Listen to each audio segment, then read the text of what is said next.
Grabe na to. Paulo kay Kim, huwag kang magseselos. Ikaw talaga ang mahal ko. I've seen a lot of change, been through a lot of pain. Some things are not the same as they were a year ago, but all will be okay.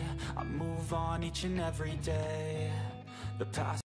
Lap trip nga ang naging episode sa Showtime sa segment na Ka-look-alike, kung saan ang sumala nga na contestant ay ka-look-alike ni Casey Concepcion, kung saan naging ex-nobya ng kapamilya actor na si Paolo Abilino, na ngayon nga ay naliling sa kapamilya actress TV host na si Kim Chiu.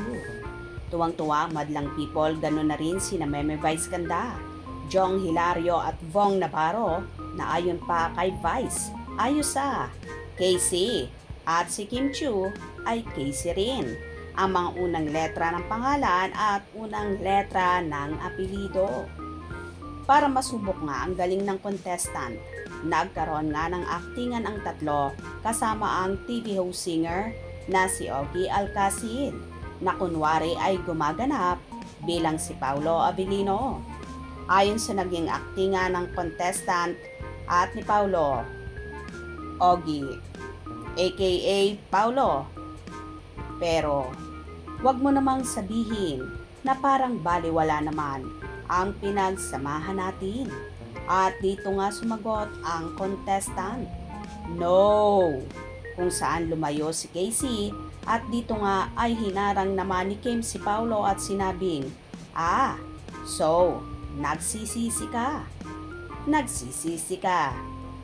Pag-ulit muli ni Kim Chiu, sagot naman ni Paolo, huwag kang magseselos. Ikaw talaga ang mahal ko. Kung saan humabol si Paolo kay Casey. Sagot naman ni Casey, kung mahal mo siya, bakit ka pa? Hinahabol mo pa rin ako. Sagot naman ni Paolo, pwede ba? Dito na lang ako. Ayaw ko nang humabol sa'yo. Sumasakit na ang tuhod ko. Kung saan nagkatawanan na ang lahat sa studio. Pero huwag mo naman sabihin parang baliwala naman yung pinagsamahan natin. No! So nagsisisi ka?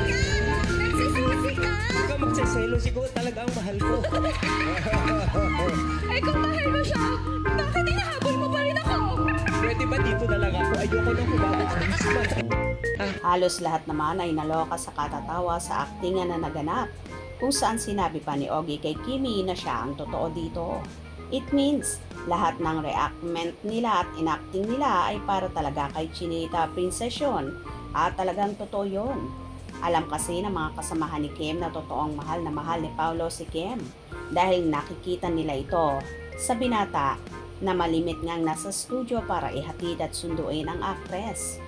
Umami na kasi para hindi na laging pinagtitripa ng mga kasamahan. For sure, tawang-tawa naman si Paolo Abilino kung napapanood niya ito, at paniguradong pinanood talaga niya ito. Baka nga nasa dressing room ni Kimi yon, for sure. Tawa ng tawa ang aktor. Ano sa palagay nyo? Hope you enjoy. Please subscribe for more info.